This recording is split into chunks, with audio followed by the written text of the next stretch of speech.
Hey, welcome back to my kitchen. Today I'm going to do something I've tried before, I'd never heard about until this year, and I loved it.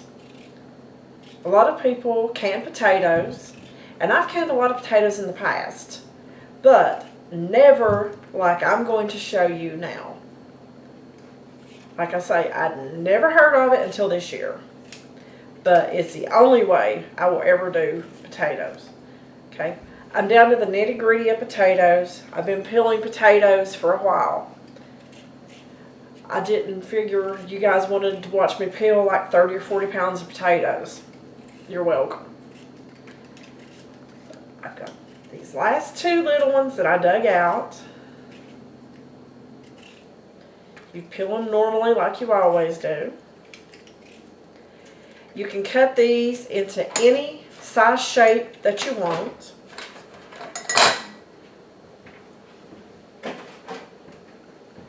I have to make some workspace. I happen to have a French fry cutter. Okay, if you have one, that's fantastic.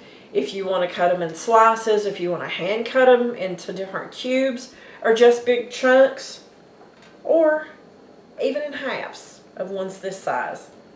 I'm just going to put my potato in there, slice it.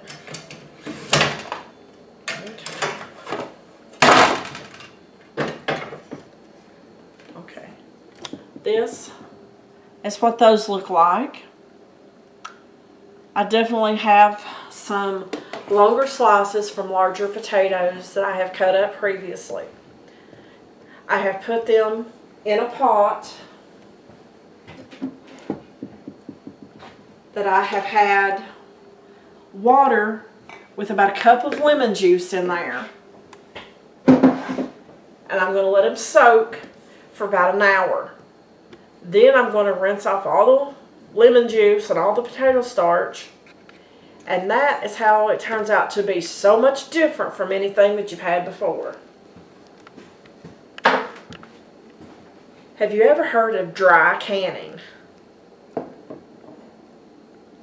I have heard of it before, but the way I had heard of it previously was where you put flour, oatmeal, and stuff like that in an oven and bake it and then seal it that way. Well, this definitely is not that. I'm going to put in my pint wide mouth jar. It has to be a wide mouth, it's much easier.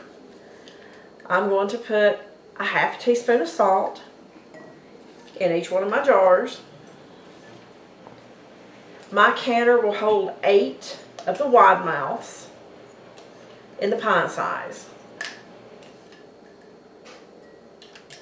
And I'm going to put about a teaspoon and a half or so of butter into each jar. Okay, are you with me so far? It's not hard so far.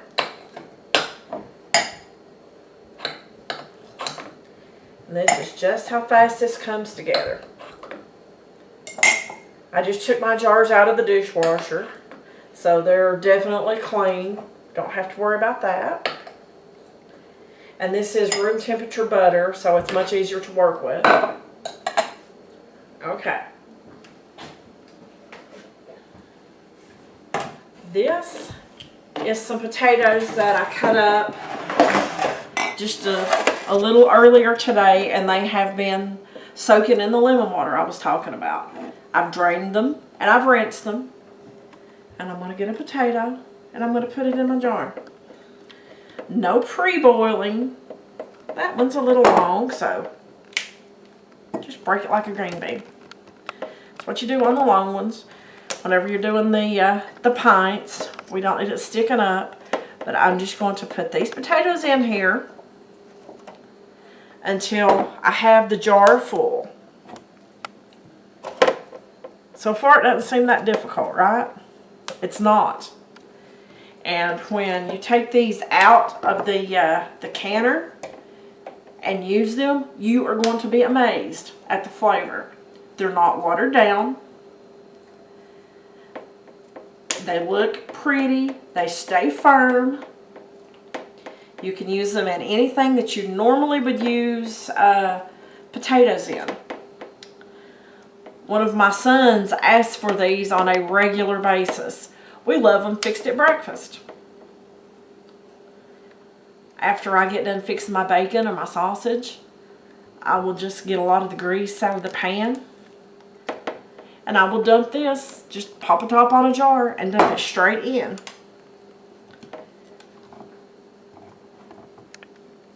Okay, I think I just about have that as full as what I can get it. Okay, so far so good, right? I have my ring and my flat. And what I'm going to do is I'm just going to wipe off the rim of my jar to make sure that there's no butter or potato or anything on there. And then I'm just going to screw it on. That's as simple as what it is. Nothing in there but butter, salt, and potatoes. I'm going to put it in my canner. I'm going to keep going until I get all 8 of these full. Then I'm going to process it. I'll show you when I get a little bit further along. I have my last jar filled and the lids put on there finger tight. You don't want to tighten them too much because that's how they seal. In the very end, after all the air is pushed out, then the lids pull down and seal.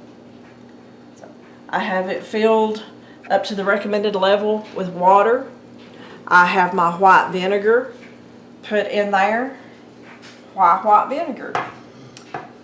I have limestone water, and if I do not put white vinegar in my canners, then I'm going to have an ugly white film on my jars when they come out.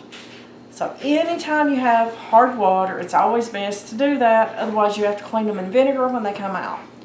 Myself, I'd rather save the time, dump about a half cup in there and not worry with it.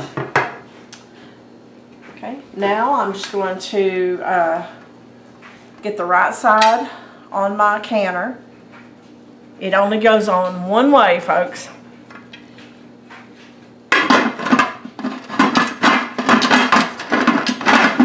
Sometimes it's easier than others to get it on.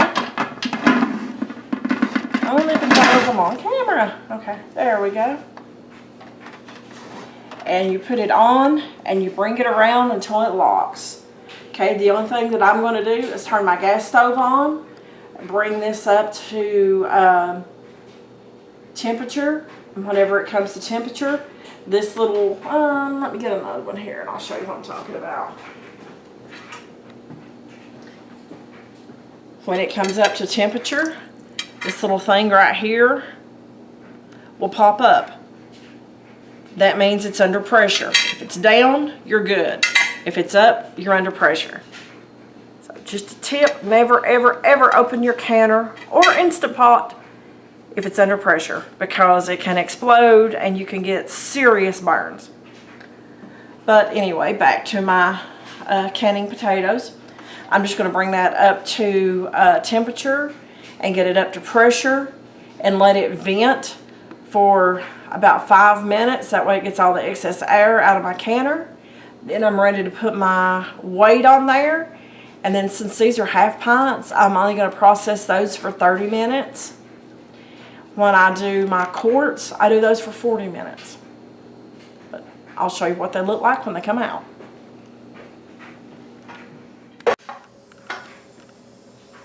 Alright, the pressure has dropped on this canner of potatoes. As you see right here, this is flat. I have a second one going, which is still raised, so I cannot touch that one yet. Just reminding you, always be super, super, super careful, because it's hot.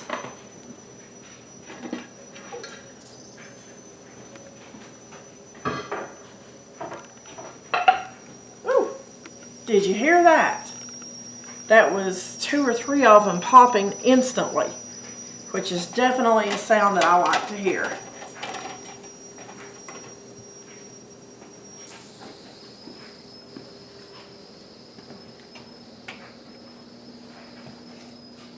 That is absolutely beautiful coming out of the canner. Okay, guys, those will last for a very, very long time. Several years in fact. But one thing, you'll not find this type of recipe in your name brand canning book. Do your research and make sure that this is for you. I sometimes tend to be a little bit of a rebel canner, and I don't always follow every single guideline. This one is not one of the guidelines, but however, I feel this food is perfectly safe because it was processed. But you have to do what is best for you and your family. But for me and mine, we love them. I will continue to make these potatoes.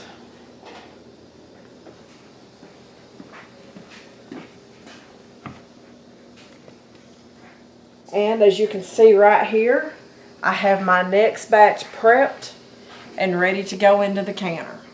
So, hey, as I said a second ago, I have more potatoes prepped for another canning. Well, as you see in here, I don't have enough jars to fill the canner. So what you do in that instance is you fill up ever how many jars you need with water and set them in there. That way, everything in there is not going to be rumbling around, banging against one another, and breaking your jars. It's not going to hurt these in the least. All you need to do is just take them out and wash them off right quick when you finish. But I just wanted to give you that little tidbit while it was on my mind. Okay. That is up close as to what they look like. I feel like I've had a very successful day today with my canning. I've got 14 quarts of the potatoes and 21 pints. But thanks for watching. You definitely need to try these if you're planning on canning potatoes, because this is the only way that I will ever can them in the future, and my family loves it. So look for you guys on the next video.